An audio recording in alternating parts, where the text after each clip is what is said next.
근데 제가 볼 때 한국 사람들이 다른 국가들하고 비교하면 눈치가 진짜 빠른 것 같아요. 거꾸로 말하면 그걸 못했을 때 우리 사회는 한 방에 날아가는 사회일 수도 있는 거예요. 그 이유가 뭘까요?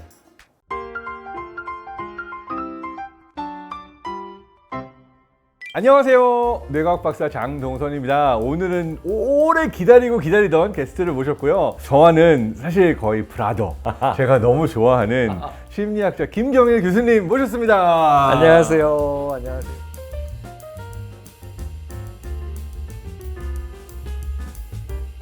오늘 얘기하고 싶었던 게 얼마 전에 한국을 다녀간 베스트셀러 작가 마크 맨슨.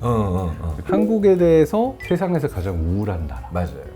이 얘기를 하고 가서 이걸 약간 분석적인 T의 감성으로 보게 되면 한국을 대표한 지표들이 나쁘지는 않아요. 물론 안 좋은 지표도 굉장히 많지만 좋은 지표를 보게 되면 오래 살고 건강한 편이고 의료 체계 좋고 소득 수준 나쁘지 않고 K-팝과 K-드라마와 이렇게 좋은 부분들이 많은데 왜 우울할까? 근데 우리를 우울하게 만드는 점 가장 큰 점이 뭐가 있을까요? 우울이라고 하는 감정이라고 다 이제 통칭했지만 이제 결국은 이제 행복하지 않은 감정이라고 느끼는 건 다른 문화에 비해서 또 유난히 동질적이기 때문이죠. 결혼 정년기 이런 표현 외국에서 거의 안 쓰잖아요. 이제 골프 칠 나이가 됐다. 세상에 어느 나라에 골프 칠 나이가 됐다는 얘기가 있겠어요. 근데 한국 사람들은 비슷한 나이에 학교를 가고 비슷한 나이에 졸업을 하고 비슷한 나이에 취업을 하고 비슷한 나이에 골프를 시작하고 굉장히 비슷하게 하기 때문에 비교하기가 굉장히 쉬운 그런 상태죠. 다 비슷한 트랙을 가니까 서로가 네가 골프 얼마 치니? 뭐 너는 얼마나 맛있는 거 어디서 얼마나 자주 먹니? 이런 사소한 것들을 가지고도 뭔가 우열이라든지 등수 이런 게 갈리면서 상대방 눈치를 많이 보게 되는. 그러니까 유현준 교수님이 그 얘기 옛날에 하셨잖아요. 한국에 아파트가 많은 게 문제가 아니라 아파트가 다 똑같은 게 문제라. 그러니까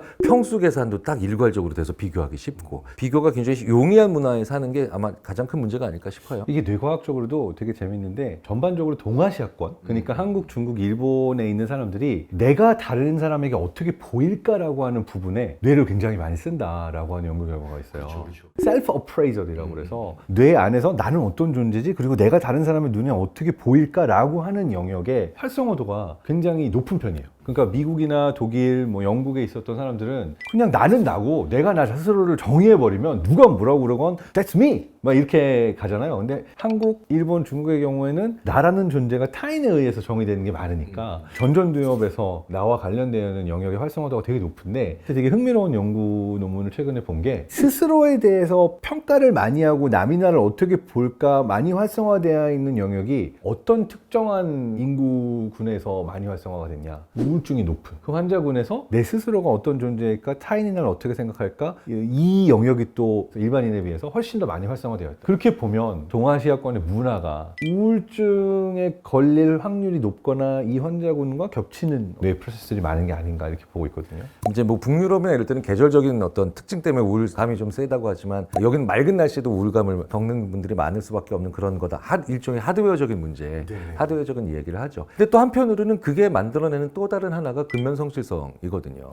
근면성실한 사람들의 특징 중에 하나가 타인, 사회, 조직, 다양한 사회적인 단서들에 대해서 좀 더 예민하게 받아들이는 사람들이 근면성실할 가능성이 크죠. 이런 연구 있잖아요. 상황적으로 스트레스를 줘도 기질 자체가 낙천적인 아프리카 분들은 갑자기 폭발적인 성실성이나 아니면 몰입이 잘 안 나오는 이유 중에 하나가 그게 굳이 그렇게까지 갈 필요가 없는, 왜냐면 뇌 자체가 만족감을 쉽게 느껴버리니까 우리가 봤을 땐 좀 이렇게 오해받기가 쉬운 거죠. 게으르다. 자, 근데 여기서 제가 또 약간 짚고 넘어가야 된다고 생각하는 분이 하드웨어와 소프트웨어가 컴퓨터에 있어서는 분리가 되는데 인간의 뇌에서는 타고난 하드웨어라는 게 따로 있는 게 아니라 내가 어느 문화에서 나고 자라고 배웠느냐에 따라서 변하는 거라서 아프리카에 계신 분들이 뇌가 다르다 이렇게 들릴 수도 있어서 그건 아니고 그들의 문화 안에서 가지고 있는 가치들이 다르니까 뇌가 거기에 맞춰진 거고 거기에 맞춰진 뇌를 가지다 보니까 특정 상황에서 그렇게 보일 수 있는 거다. 그러니까 예를 들자면 일본 사람 같은 경우는 17세기까지 정말 게으르다는 얘기를 많이 들었어요. 일본 사람이요?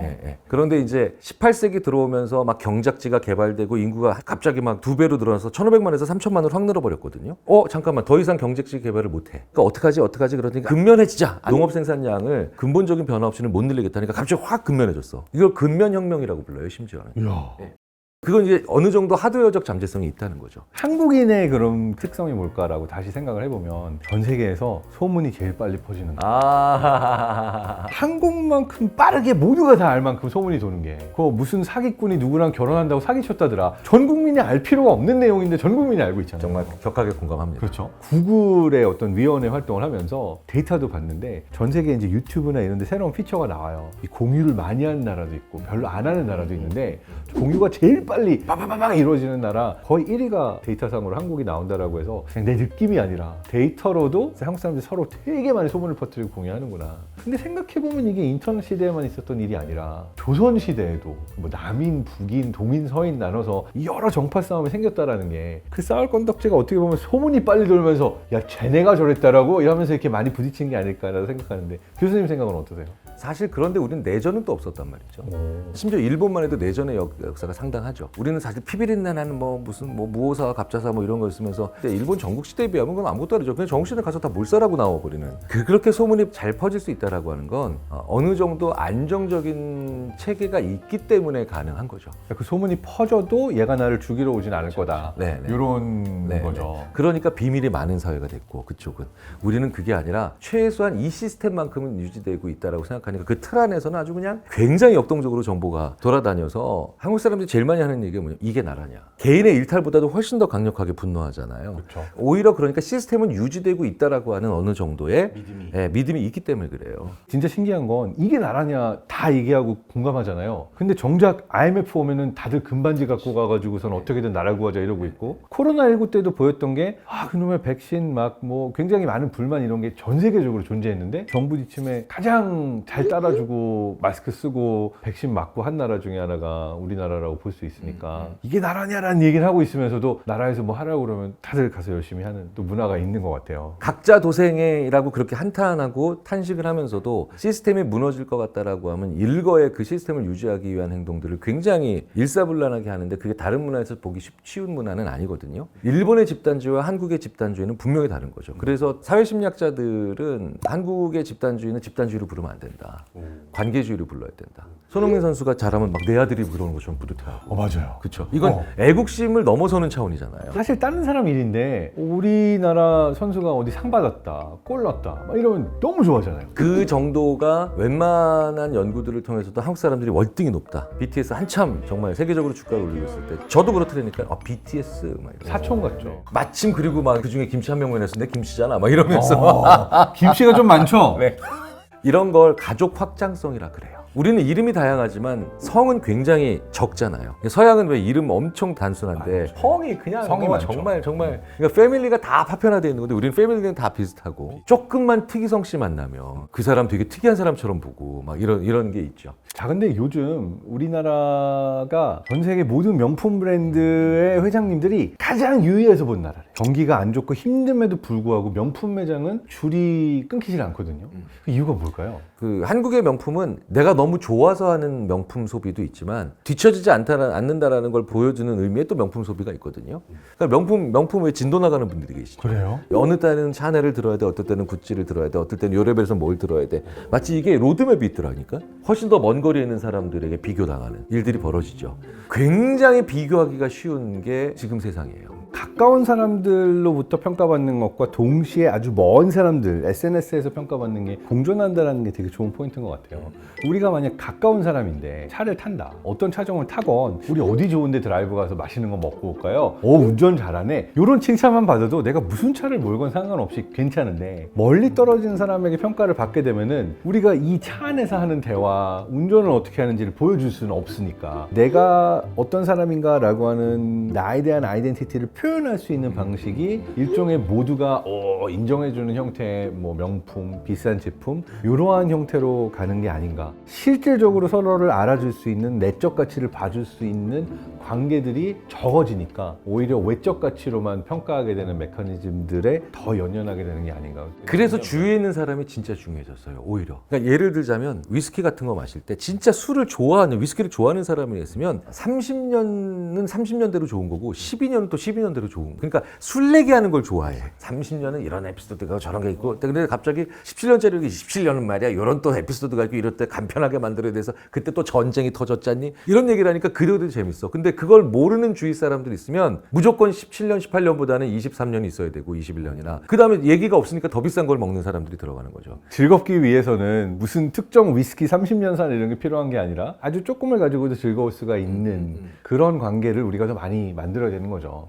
제가 볼 때 한국 사람들이 다른 국가들하고 비교하면 눈치가 진짜 빠른 것 같아요. 거꾸로 말하면 그걸 못했을 때 우리 사회는 한 방에 날아가는 사회일 수도 있는 거예요. 모든 걸 잘해야 되잖아요. 항상 좋은 사람이어야 되고. 근데 언제 어딘가 갑자기 욱해서 화가 나가지고 말 한마디 잘못했다든지 그게 용납이 안 되니까 한순간 날아간다라는 거 우리가 보고 있는 사회가 모두가 어마어마한 불안감과 되게 스트레스 많이 받는 사회가 우리 사회가 아닌가. 근데 또 되게 그런 게 야, 저 양반 날아갔다라고 생각하는데 어느 날 갑자기 딱 보면 또 흔쾌히 옆에 우리가 다시 서게 해주는 사람들이 있어요. 그런 경우가 바로 뭐냐면 척 안 하는 거. 특히 우리나라는 게다가 투표는 더더욱 그런 게 뭐냐면요. 진실을 얘기하는 사람이 아니라 진심을 얘기하는 사람을 뽑는다. 뭐 이런 얘기가 굉장히 많아요. 이게 우리나라에서는 되게 유난히 많이 나오는 현상이에요. 네. 네. 진실은 뭡니까? 맞는 얘기죠. 진심은 뭐예요? 지가 진짜 믿는 얘기죠. 오히려 그렇기 때문에 이상한 소리인데 진심으로 얘기하는 사람이 우리나라에서 잘 맥히잖아. 그러니까 우리나라에서는 나락으로 떨어졌는데 결국 못 올라가고 회복을 못하는 사람들은 자기 속 얘기를 진심을 얘기하지 않는 사람들이 많이 그런 경우가 많아요. 우리가 스트레스 받는 많은 부분들이 이제 한 번의 실수로 날아갈 수 있다는 거 아니까 눈치를 많이 보고 사실은 척하게 되는 경우들이 되게 많아요. 근데 그 척하게 되는 것이 교수님 말씀처럼 오히려 길게 보면 어느 순간 나에게 더 큰 피해가 올 수 있는 부분이라서 내가 모자라고 나 생각보다 못하고 라는 것들을 솔직하게 보여주는 것이 끝까지 착한 사람으로 보이려는 착한 사람 컴플렉스 유지하는 것보다 훨씬 낫다. 그래서 가족들한테 먼저 사과하는 연습을 우리가 해야 돼요. 가족들한테 잘못했을 때 진심으로 가족한테 사과해본 사람은요, 밖에 나와서 자기가 잘못했을 때 그게 타인이든 대중이든 뭐 조직 구성원이든 사과할 수 있더라고요. 근데 가족에게 용서받기가 제일 어려워요. 그렇죠. 그 어려운 걸 우리가 해내야 돼요. 네. 우리나라 사회가 피로 사회라서 그런 것 같아요. 그러니까 한 명 한 명이 나도 상처받고 나도 힘들게 사는데 적어도 너는 그러지 말아야지라는 부분에 대해서 어떻게 보면 내 자신에 대한 잣대가 높으니까 딴 사람에게도 더 높은 잣대를 이렇게 들이대는 걸 수 있겠네요. 필요한 사람일수록 훨씬 더 달아야 달다 그러고 훨씬 더 짜야 짜다 그러거든요. 그러니까 좋은 걸 만들어내자가 아니라 적절하게 일하면서 좋은 걸 만들어내자. 앞에 전제 조건이 좀 더 많이 붙어야 될 것 같아요. 그래서 오늘 왜 한국인은 다를까 이런 질문을 시작했지만 사실은 더 알고 싶은 건 우리 한국인은 그럼 어떻게 하면 좀 더 잘 살 수 있고 행복해질 수 있을까? 심리학자에게 제일 물어보고 싶은 질문 아니에요? 하루에 1시간만 더 잤으면 좋겠어요. 뇌를 하시기 때문에 너무 잘 하시잖아요. 요새 저도 잠 많이 줄었어요. 그러니까 줄은 게 아니라 그렇게 비겁하게 얘기하면 안 되지. 요새 잠을 많이 못 잤어요. 지난주에 약간 경각심을 느껴서 연구 뭐 강의, 학교 일 이런 거 말고 여기는 비우자 조금 더 자기 위해서. 그래서 나를 위해서 챙기는 시간을 비즈니스 스케줄 챙기듯이 캘린더에 넣어놓는 게 맞아. 좋아요. 그러니까 잠의 성의가 필요해. 맞아요. 그리고 또 하나, 잠들기 전과 일어난 직후에 핸드폰 안 보기. 이거 중요해요. 왜냐하면 그 행위를 하는 것만으로 제대로 하루를 시작하고 쉬고 이런 게 아니라 여기에 주의 집중력을 뺏기게 되면서 주도적으로 내 삶을 바라보고 나 스스로 이제 생각해보거나 마음을 챙기는 시간을 가져야 되는데 무슨 카톡 와 있나, 다른 사람이 보낸 메시지에 좌우되게 돼 있어서 조금 더 질 높은 수면 그리고 좀 더 긴 수면을 한국 사람들이 취하면 오늘 얘기해드렸던 우리 사회의 힘든 것들은 상당 부분 많이 치유되지 않을까 싶어요. 그래서 1부 경동브라더스 얘기 나눠봤고요. 저희는 또 2부에서 다시 돌아오도록 하겠습니다.